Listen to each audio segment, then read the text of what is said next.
안녕하세요. 서울에서 작은 카페를 운영하고 있는 30대 여성입니다. 원래 결혼 전에는 광고회사에 다녔는데 인간관계에서 오는 스트레스가 보통이 아니었거든요. 그래서 제 나름대로 스트레스를 다스려 본다고 베이킹을 배웠는데 그게 제 적성에 맞더라고요. 하고 있으면 잡념이 사라지고 마음이 안정이 되는 게. 그래서 고민 끝에 친정부모님의 도움을 받아 얼마 전 카페를 차렸어요. 친정부모님이 4층짜리 작은 건물을 가지고 계셨는데 1층을 내주셨거든요. 제 새로운 출발을 축하한다 하시면서요. 하지만 그래도 월세는 꼬박꼬박 내고 있습니다. 친정부모님이 됐다고 하셨지만 그래도 그건 아니다 싶어가지고요. 아무튼 그나저나 오늘은 미세먼지가 심해서 그런가 평소보다 손님이 없네요. 그래서 모처럼 혼자 멍 때리며 커피를 마시다 보니 어째서인지 전 남편도 생각나고 어이없던 어머님도 떠오르고 꿈에서도 보기 싫은 사람들이었는데 기억이라는 게 무시할 게 못 되는군요. 이제는 남보다도 못한 사이가 되었지만 남편하고는 지인의 소개로 만나 2년 동안 연애를 했어요. 처음 만났을 때 누가 먼저랄 것 없이 서로에게 반했고 그래서 세 번째 만났을 땐 바로 사귀기로 했었죠. 물론 사귀는 동안이야 다른 연인들처럼 울고 웃고 삐지는 일도 있었지만요. 하지만 서로 다른 두 사람이 만났으니 그럴 수밖에 없는 거라고 당연한 일이라고 생각했기에 크게 개의치 않았어요. 그래서 남편이 결혼하자고 했을 때도 크게 고민하지 않고 그러자 했네요. 저에게는 시댁이 저희 친정에 비하면 경제적으로 여유가 없다는 사실도 그다지 문제가 되지 않았으니까요. 그런데 처음 시댁에 인사를 드리러 갔던 날이었습니다. 친정에서 인사 잘 드리고 오라며 좋은 과일과 한우를 챙겨주셔서 양손 무겁게 찾아뵈었죠. 그런데 어머니께선 이런 게 뭐 얼마나 대단한 거라고 사들고 오냐며 저를 무안하게 하시더라고요. 그러면서 중요한 건 사람 됨됨이니 어쩌느냐 하시면서 지금 생각해보면 이미 그때 제가 사들고 간 거 다시 도로 들고 돌아왔어야 했어요. 하지만 그때는 남편과 결혼을 약속했으니 어머님한테 어떻게든 잘 보이고 싶은 마음뿐이었고 그래서 그런 어머님의 반응을 보고는 제가 무슨 실수라도 했나 싶어 불안할 뿐이었죠. 그런데 어머님의 무례함은 거기서 끝이 아니었습니다. 저를 위아래로 훑어보시고는 하시는 말씀이 여자가 씀씀이가 해프면 못 쓴다고 당신은 그런 꼴 못 봐준다 하시면서 집에 돈 좀 있다고 남편 알기를 우습게 알고 그러면 안 된다나요? 도대체 나를 언제 봤다고 이런 말씀을 자꾸 하시나 싶은 게 너무 속상하더라고요. 그래도 그때는 명심하겠다, 조심하겠다 해가며 어머님 비위를 맞추기에 급급했던 게 사실이에요. 한편 그렇게 시댁에 먼저 인사를 드리고 남편도 저희 친정에 인사를 드리러 왔어요. 남편이 저희 부모님께 드릴 선물을 깜빡하고 집에 두고 왔다길래 괜찮다 하고 넘어갔지만 결혼식장에 들어갈 때까지 구경도 못했네요. 아무튼 친정어머니가 그래도 사윗감이라고 상다리가 부러지게 한상 차려주셨고요. 그런데 왜인지 그날 하루 종일 남편의 표정은 밝지가 않았습니다.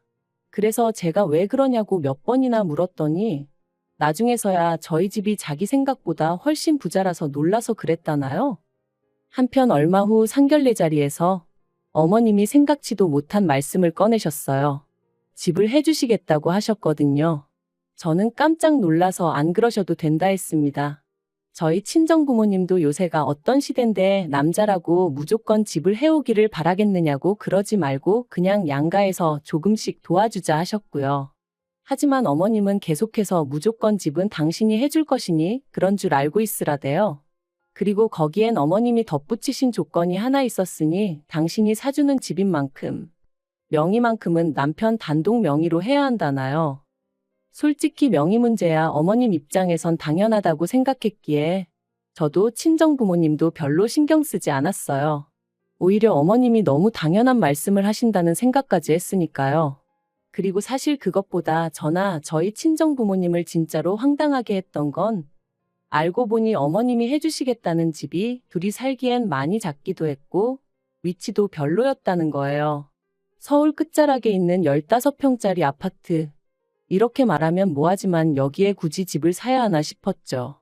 애라도 생기면 무조건 이사를 해야 할 것 같은데 그때 가서 잘 팔릴지 걱정스럽기도 했고 그래서 제가 그 집을 사주지 마시고 차라리 돈으로 주시면 안 되겠냐 했습니다. 친정부모님이 보태주시는 건 무조건 싫다 하시니 저희 앞으로 대출을 받아서 그 돈을 보태 좀 더 큰 집을 사겠다고요. 그랬더니 어머님이 얼마나 화를 내셨는지 몰라요. 기껏 당신이 생각해서 집을 해주겠다는데 그 와중에 제 입맛대로 고르려고 드냐면서 싸가지가 있네 없네. 남편도 저더러 너무 멀리까지 생각하느라 괜히 어머님하고 시작부터 틀어질 필요 있냐며 제 편을 들어주지 않았죠. 그래서 결국 어머님 고집을 꺾지 못하고 어머님 뜻대로 신혼살림을 차려야만 했습니다. 그래도 신혼이라는 두 글자가 주는 달콤함 때문인지 저희 둘만 놓고 본다면 결혼 생활 자체는 괜찮았어요. 어차피 둘 다 직장 생활로 집에 있는 시간이 많지 않았으니까 사실 크게 불편함을 느끼지도 못했죠. 하지만 문제는 어머님께서 집을 사주셨다는 이유로 걸핏하면 연락도 없이 집에 찾아오셨고 그렇게 오셔서는 냉장고부터 시작해 제가 하는 살림에 얼마나 많은 잔소리를 퍼부으셨는지 모릅니다. 언젠가 제가 설거지를 하면서 퐁퐁을 두세 번 짜는 걸 보시고는 해프다고 말씀하셨을 정도니까요. 그뿐만인가요? 집을 사줬더니 돈이 없다. 집을 사줬더니 뭐가 필요한데 못 사고 있다. 매번 집을 사줘서 힘들다며 돈돈돈 하시는데 그럴 때마다 모른 척 할 수도 없어서 1, 20만 원씩 드리는 일이 한 달에 3, 4번은 반복이 되더라고요. 거기다 남편이 저 모르게 어머님이 뭐가 필요하다 하시면 인터넷으로 시켜드리는 일도 빈번하게 있었으니 생활비 명목으로도 이미 매달 50만 원씩 드리는 상황이었던 걸 감안하면 실질적으로 시댁에 흘러가는 돈이 매달 150 가까이는 되었던 것 같아요. 사실 남편이나 전화벌이가 적은 편이 아니었고 남편이 자기가 번 돈은 자기가 관리하고 싶다고 해서 각자 월급에서 얼마씩 각출해서 소비하는 상황이었다 보니 처음엔 남편이 시부모님한테 얼마나 해드리던지 간에 그걸 그렇게 일일이 따져 묻지는 않았어요. 하지만 시간이 지날수록 친정부모님은 하나라도 더 해주지 못해서 안달이셨는데 어머님은 어떻게든 하나라도 더 가져가시려고 하시니 언젠가부턴 점점 저도 모르게 나를 세우고 예민해지더라고요. 그러다 결국 일이 터진 건 신우가 결혼 상대를 집에 데려오면서였어요. 남편보다 3살 어린 신우는 당시 이혼녀였습니다. 저도 지금 이혼녀가 된 마당에 신우가 이혼녀라고 말하니 좀 이상하게 들리긴 하는데 이혼하게 된 이유 자체가 달라요. 신우는 신우가 바람을 피다 시매부한테 걸렸거든요. 게다가 바람 상대가 시매부의 가장 친한 친구였으니 양쪽 집안이 얼마나 쑥대밭이 되었을지 말 안 해도 아시겠지요? 그런데 시매부도 사람이 보통 독한 게 아니구나 싶었던 게 신우랑 그렇게 틀어지고 나니까 자기 아들인 시조카도 꼴도 보기 싫다면서 친권을 포기해버리더라고요. 그래서 신우가 위자료는 위자료대로 물어주고 시조카까지 키우게 되었죠. 하지만 신우는 1년도 되지 않아 새로운 남자를 만났고 급기야는 재혼 이야기까지 나온 거였어요. 저야 좀 이른 거 아닌가 싶었지만 어머님이랑 남편은 너무 기뻐했고요. 그런데 황당하게도 남자 쪽에서 혼수로 2억을 요구하더랍니다. 남자 쪽에서 결혼은 허락하겠지만 시조카 교육비라던가 양육하는데 경제적인 도움은 못 주니까 한마디로 시조카 키울 돈하고 혼수할 돈은 챙겨오란 소리였지요. 사실 저랑 신우의 사이는 좋을 것도 나쁠 것도 없었지만 그런 이야기를 듣고 나니 그렇게까지 해서 재혼을 하고 싶나 그런 생각도 들고 같은 여자로서 여러 가지 복잡한 생각이 들었습니다. 하지만 그때까지도 솔직히 말하면 강 건너 불구경하는 기분이었지 그 일이 제 생활에 어떤 영향을 끼친 것은 아니었어요. 그런데 어머님이나 남편은 어쨌든 당신 딸이고 여동생이었으니 저랑은 느끼는 바가 달랐던 모양입니다. 신우 이야기만 나오면 한숨부터 쉬고 눈물 짓고 제가 보기엔 신우가 저렇게 된 게 자업자득이란 생각도 들었는데 말이죠. 아무튼 그런 와중에 하루는 어머님이 저한테 얘기 좀 하자셨습니다. 사실 어머님의 얘기 좀 하자는 보통은 돈 달라는 이야기로 이어지는 일이 부지기수였기 때문에 이번엔 또 뭘 핑계로 돈을 달라고 하시려는 걸까 그런 생각이 아닌 게 아니라 제일 먼저 들더라고요. 그렇지만 설마 저한테 신우의 혼수를 대신 해달라고 하실 줄은 꿈에도 생각지 못했죠. 그것도 2억 전부 다 저에게 내놓으라고 하실 줄이야. 처음에 저는 제가 뭘 잘못 들어도 한참 잘못 들었다 싶어서 방금 뭐라고 하셨냐고 되묻기까지 했었다니까요. 그런데 어머님은 정말 뭐랄까 민망해하는 기색조차 없이 너무나 당당하게 저한테 2억만 구해오라셨습니다. 제가 어이가 없어서 직장 생활하는 제가 2억을 어디서 구하냐고 받아쳤어요. 그리고 구할 수 있다고 해도 신우 혼수를 왜 제가 해줘야 하냐, 말도 안 된다며 아주 난색을 표했죠. 그랬더니 어머님이 하시는 말씀이 가관이었습니다. 남편 결혼할 때 집만 안 해줬어도 이렇게까지 당신 사는 게 빠듯하진 않았을 거래요. 그러면서 그 집 해주느라 당신 사는 집 담보 잡아 대출까지 받았었다며 그거 갚느라 허리가 휜다고 하시더라고요. 그리고 그제서야 왜 그렇게 매번 돈 하셨는지 조금은 납득이 가긴 했습니다만, 설령 그렇다고 해도 제가 그렇게까지 해서 집을 사달라고 한 것도 아니었는데 왜 이제 와서 저한테 짜증을 내시고 하소연을 하시는지 이해할 수가 없었죠. 그래서 어머님 사정이 어려운 건 알겠다. 그리고 그렇게 된 게 이 집 때문이라고 하시니 어쨌든 죄송스럽게 되었다고 말씀드렸습니다. 하지만 그렇다고 해도 신우 혼수 2억을 제가 다 해줄 수는 없다고 딱 잘랐어요. 그랬더니 어머님이 네 친정에다 이야기를 해보라는 거예요. 황당해서 순간 말문이 막혔습니다. 신우가 시집 가는데 왜 저희 친정 부모님한테 손을 벌리라는 건지 도저히 납득할 수가 없었죠. 그래서 그렇게는 절대 못한다 했어요. 그랬더니 어머님이 네가 시집 올 때 해온 게 뭐가 있냐 그러시대요. 내 아들은 집 해왔지만 너는 고작 TV니 냉장고니 그런 거 몇 개 사다 집어넣은 게 다 아니냐고. 그러니까 그때 안 해온 혼수 지금 한다 생각하고 돈으로 받아오라나요? 정말 어이가 없어서 그럼 이 집 그냥 파시라고 했습니다. 이 아파트 팔아서 빚 갚고 나머지로 신우 혼수를 해주시던 마시던 하시라고요. 저랑 남편은 친정에 들어가서 살아도 되니까 걱정 마시란 말과 함께 말이죠. 그랬더니 어머님이 다시 한번 길길이 날뛰셨습니다. 어디 감히 누구를 대릴 사위로 만들 생각이냐며 친정에 들어가서 사는 건 절대로 안 된다는 거예요. 그리고 집을 파는 것도 절대 안 되고요.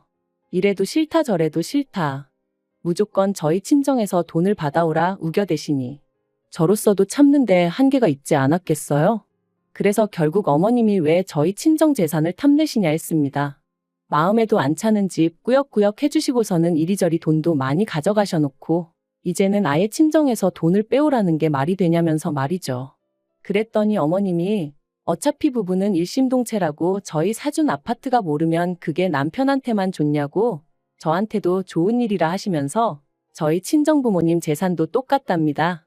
어차피 저희 친정부모님 돌아가시면 그 재산 다 저한테 올 거고 그럼 저희 남편 돈이기도 한데 저희 남편 성격에 지 부모고 여동생이고 나 몰라라 안 한답니다. 그러니까 그때 쓰나 지금 쓰나 결국 같이 쓰게 될 거라며 필요할 때 먼저 좀 쓰자는 게 그렇게 이해가 안 되냐는 거예요. 뻔뻔하게 네 친정부모 죽고 나면 해가며 말씀하시는 어머님을 보고 있으니 소름이 끼치고 정말 재수가 없더라고요. 그래서 어머님더러 하실 말 못하실 말 구분도 못하시냐? 어디 머리라도 부딪히셨냐 하고 저도 막 퍼부었습니다. 그런데 그때 퇴근한 남편이 현관에 들어섰고 어머님은 대단한 아군이라도 만났다 싶으셨는지 갑자기 눈물을 쏟아내셨어요. 지 신우 시집 가는데 돈 좀 보태랬다고 당신을 아주 노망난 노인네 취급을 한다면서 말이죠. 그러자 남편은 저에게 전후 사정을 물어볼 생각도 않고 저에게 소리를 지르기 시작하더니 어머님 편을 들기 시작했습니다. 솔직히 집까지 해주고도 이렇게 대접받지 못하는 시어머니는 자기 어머니밖에 없을 거라면서 저더러 잘 좀 할 수 없겠냐고요. 어이가 없어서 당신 어머니가 나더러 2억을 내놓으라는데 그것도 친정 부모님한테 받아오라는데 그게 지금 나한테 할 소리냐 따졌어요. 그랬더니 남편도 좀 당황한 듯 어머님더러 그게 무슨 말씀이시냐? 말이 되냐 하며 황당한 표정을 짓대요. 하지만 어머님은 계속해서 억지를 쓰셨습니다. 이러다 신우 시집 못 가면 니들이 평생 데리고 살 거냐 하시면서 말해요. 도무지 말이 통하지 않는 게 이런 건가 싶은 게 결국 참다 못한 제가 집 같지도 않은 집 해주셔놓고 아주 뽕을 빼려고 하시냐고 소리를 질렀습니다. 그리고는 남편더러 당장 이 집 내놓고 팔아서 그 돈 어머님 드리라 했어요. 우리는 친정에 들어가서 살던지 그것도 싫으면 땅굴을 파고 들어가서 살자 했죠. 그랬더니 남편이 저더러 잠깐 얘기 좀 하자더니 아무리 어머님이 억지를 쓰신다고 저까지 같이 그러면 어떡하냐입니다. 그리고는 덧붙이기를 어머님 딴에는 이 아파트가 오를 것 같으니 못 팔게 하시는 거 아니냐며 다 우리를 생각해서 그러시는 거래요. 그러면서 저더러 어머님 말씀대로 자기 집이면 제 집이나 마찬가지 아니냐며 그러지 말고 저희 친정 부모님한테 말이라도 좀 해보랍니다. 2억이 안 되면 하다못해 1억이라도 괜찮다면서 말해요. 정말 그 어미의 그 자식이라더니 딱 저희 어머님과 남편을 두고 하는 소리였다니까요. 결국 제가 짐 챙겨서 그 집에서 빠져나왔습니다. 그놈의 집 끌어안고 오래오래 살라고 나는 더는 이렇게 못 산다면서요. 친정부모님은 밤중에 연락도 없이 온 저를 보고 무척 놀라셨고, 저는 고민 끝에 어머님과 제 사이에서 무슨 이야기가 오갔는지 전부 다 털어놓았어요. 막말로 남편까지도 꼴도 보기 싫은 마당에 제가 뭐 한다고 어머님이고 남편이고 감싸줘야 되나 싶었으니까요. 그리고 역시나 친정부모님은 두 분 다 몹시 노여워하셨습니다. 김칫국을 들이켜도 유분수지. 막말로 신혼집이냐고 그런 거 하나 해줘놓고 얼마나 거들먹거렸냐고. 그런데 이제 와서 2억이라니 저희 친정부모님이 미쳤다고 남의 집 딸 시집가는 미천을 왜 해주셔야 하냔 말이죠. 친정아버지께서 남편하고 어쩔 거냐 하시길래 마음 같아선 이혼하고 싶다 했습니다. 그랬더니 친정어머니가 저 좋을 대로 하라셨어요. 행여나 친정부모님 체면이라던가 그런 것 때문에 못하겠는 거면 신경 쓰지 말라고 당신들은 저 하나 행복하면 그걸로 충분하다시면서 말이죠. 그래서 고민 끝에 남편에게 전화해 만나자 했습니다. 약속 장소에 나가니 남편이 싱글벙글 웃으며 저를 반기더군요. 그리고 건넨 첫 마디는 장인 장모님하고 얘기는 해봤냐는 거였죠. 그래서 해봤다 결정도 내렸다 했습니다. 남편이 2억이냐 1억이냐 묻길래 돈까지 줘가며 뭐하러 사냐고 이혼하라셨다 했어요. 그랬더니 남편이 얼마나 놀랐는지 마시던 물을 헛삼키곤 캑캑거리기까지 하대요. 그리고 저는 그런 남편에게 어머님이 내 친정부모님 재산 탐내시는 거 무섭다고 했습니다. 막말로 우리 부모님 돌아가시라고 고사 지내시는 거랑 뭐가 다르냐고 그런 어머님하고 가족으로 못 살겠다고요. 그리고 남편더러 당신도 뭐가 똥인지 된장인지 분간도 못하는데 뭘 믿고 살겠냐 갈라서자 했네요. 어머님은 집까지 해서 결혼시켰더니 감히 이혼 소리를 꺼내냐며 절대 안 된다 하셨지만 법이 뭐 어머님 입맛대로 움직여주나요? 남편이 협의 이혼을 안 해줘서 장장 1년 2개월이나 걸렸지만 결국 이혼했습니다. 남편이 저더러 후회하지 말라길래 드디어 그 마음에도 안 드는 집구석에서 나오게 생겼는데 후회는 무슨 후회냐 기뻐서 눈물이 난다 했습니다. 게다가 이제 어머님한테 어이없이 돈 뺏길 일도 없으니 어찌나 후련하던지요. 그리고 저희가 이혼 소송을 이어가던 중 신우는 결국 파혼을 당했습니다. 남자 쪽에서 2억을 부르긴 했지만 1억만 해왔어도 그냥 넘어갈 모양이었나 본데 그마저도 없다 하니까 남자 쪽에서 염치도 없냐며 어지간히 싫은 소리를 했나 봐요. 그리고 신우는 신우대로 그걸 가지고 남자를 어지간히 닥달을 했는지 남자가 질려서 헤어지자 한 모양이 돼요. 신우가 몇 날 며칠을 울고 짜고 난리도 아니었다며 어머님이랑 남편이 그것도 제 탓을 하는데 어이가 없어서 정말 이혼하길 잘했다 100번 잘했다 싶더라니까요. 아무튼 완전히 남남된 게 올봄이고 그 직후에 카페 차려서 지금 이런 행복과 자유를 만끽하며 살고 있어요. 솔직히 처음엔 남편이 밉다가 어머님이 원망스럽고 괜히 신우까지 얄밉고 제 감정 하나 컨트롤하기가 쉽지 않았답니다. 하지만 지금은 비싼 값 치르고 인생 공부했다 생각하고 있어요. 혹시 주변에 염치 없고 자기 마음대로 생각하길 좋아하는 사람이 있다면 조심하시고 멀리하세요. 그런 사람들 때문에 일상의 행복을 방해받으면 안 되니까요. 저도 좀 더 사람을 보는 안목을 키워서 제 주변엔 그런 사람들이 없게 할 생각입니다.